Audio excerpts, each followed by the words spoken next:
درباره و مجاره میوانه برای کامیران حاجو سروک دسته پیوندین درفه یعنی انجمن انشمانیا کرد لسوریا ما مستاد تو بخیراتی وار باش سپاس و چش قنصل روسیا را گوت وانا چشورا گوت بری هر تشتی خوازم سالفگرا رفراندوم الملت کرد پیروز بکم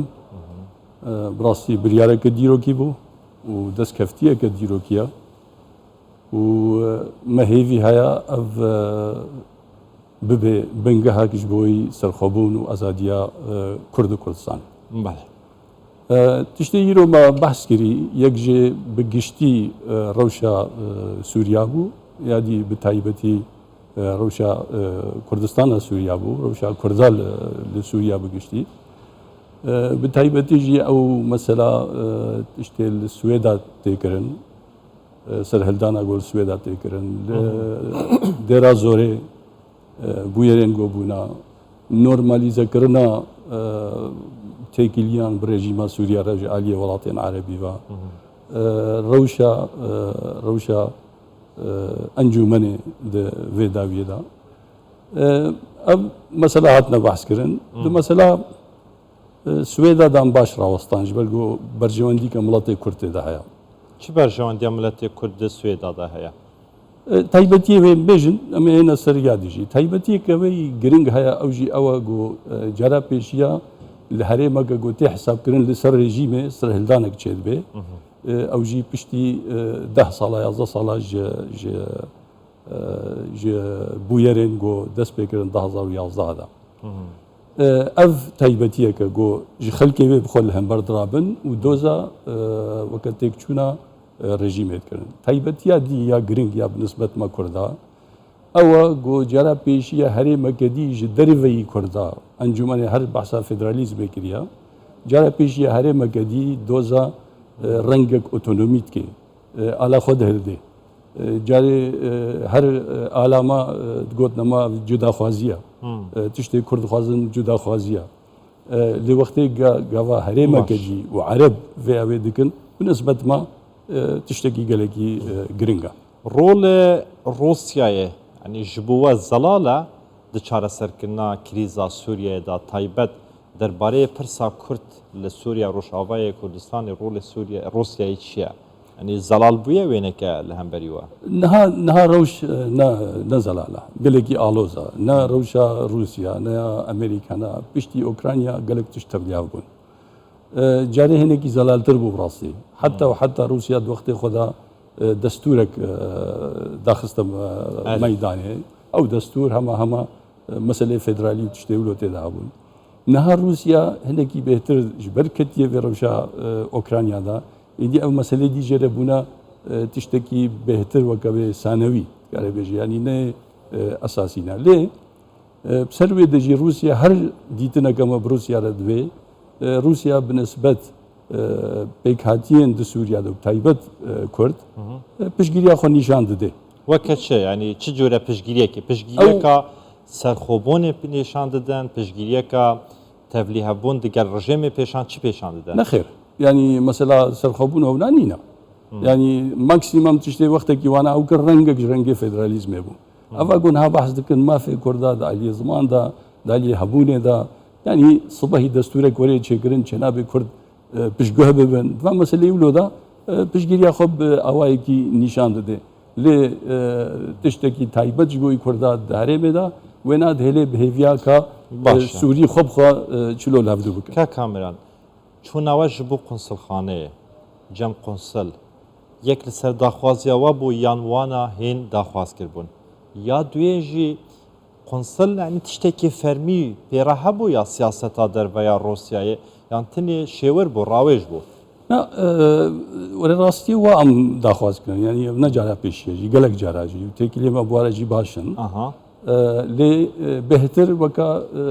yani em hinekî fêm bikin em çi difikirin yani şêwir bû şêwirmendayî bû bêhtir em mezinin tiştekî fermî cemwî nebû nexêr tiştekî fermî bêje mesela dewleta me vê divê yan vê divê tiştekî wilo nexêr tişkî wilo nebû bêhtir dwarê danûstandineke siyasî de bû تخص جانب ام چلوت فکرن چاره سریا سیاسی گشتی سووریا دا و چند بویره و تالیجی گوبوی تخص هنک تشکی جانب باشه درباره آلوزیان در زوره چی دبیجه روسیا دوی دا تشتک نگود بهتر گوه داریا مکر yani نخواست هلوسته گو اجی نخواستن بدر هر تشتی گوا گوتی yani جانا نما فهمه گو ام تشتی وا گوتی بیجن باشه و چی گوت ما دوی مسئله دا ما گو تشتی تی خویا گرن yani یک جی اساسا ام وکا انجمن جروجا روج دا ام لدجی گو کرد هرن هرم ندی بريفا ببن جبر اساس ناكوكي مي نتويد نافا بيكاتي تايبت ناف كردو عربا دا وتجارة جي ديروكا سوريا دا بيكاتي عرب نديتيا جو كرد ورن الويدري إدارة وابكن اف هلوستا مي هرقاف بو ومتزاني بو يجهني حتى درجة كيف يعني ليه دبي في واجي روكارتش ندي هنا يعني تشتت خيا كرن اف تفقرا جو امريكا في تالي كر هقل الخليج هقل سوريا والعراق تيخيا كرن وكا ترسك وهبو جو ايران شركي بوكالة لهنبر هبونا وابكي شرب وكالة يعني اف هيزين جو دستي وادا هكا عشير بن هكا جروبي جقدار بن يجو ايران واودكي جبر ويجي امريكا هناك وكبي تفقرين لشكري او ناكرن اف تشتيقو هاتا كرن برجمندي قالك دولة تاتي دهابون يعني هل يكيب اوايكي هكا روسيا بهكا تركيا بهكا امريكا بهكا هر دولة تكيب اوايكي برجمندي كبيد في مصر دهاب بريا نها ولات زرهز من امريكا وحتى استكي روسيا يجي بشتوانيا ديالوكا كردي ديكر لروجاواي كردستان و ايرو اف مجار بحث نكر يعني بجن دم نهات ايتر بريا نها جمل ميوانه كبو كنها جهان روشالاتا نظراز دگهران كاريين بردوام دانه جالي جيوبوليتيكي جالي جغرافي جالي پیکربندیا اولهی يعني نها ندمه ديالوكا كردي يك دنگيا كردي دست بكتن مشكلة روسيا دا سوريا دا براسيتا ديالوغا كردي هذا كده جديد في مسألة ميزان يعني او سوريا حميد ميزان ليه ديالوغا كردي بيغومان بشكل خستنوا هر جارا ما وزارة خارجية الروسية ديديت الا بحثها في دهاتا كرن ايرو اف مثلا نهاتا بحث كرن جبال كما ايرو نهاد بحث نظالم لاسباب ورم يعني او جيش نبي قناعتي كنت تشتك نابه از نظام يعني ام بخوانه کی لزکه ما هبو حواله کی ما سوزکی ویدی هبو ل مجاره گو ما بحث کنم بهتر اویدی بون دیالوگا کردی وکاشتر بجم اساس نه کتی دسته امریکا ده نه دسته روسیا ده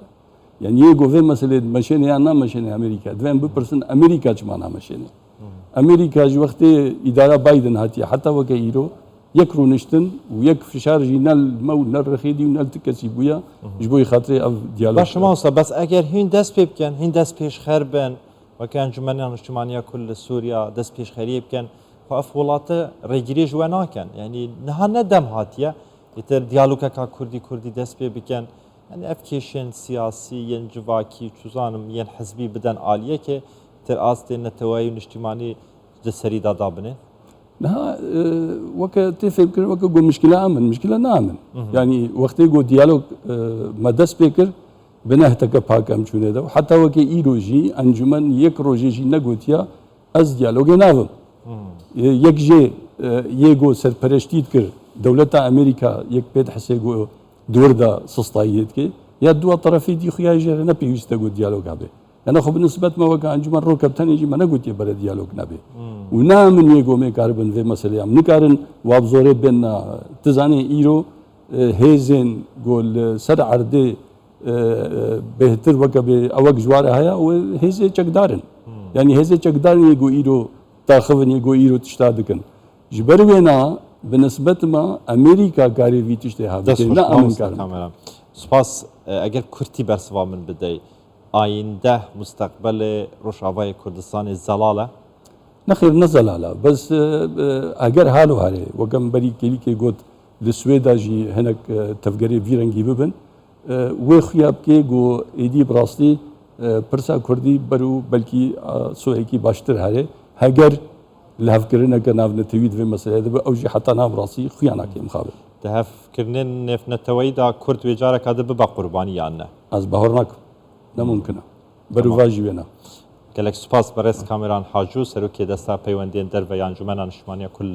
Sûriya enekî gelek spas ji bo amedebûna te yîn her hebin. سپاس Sağ ol.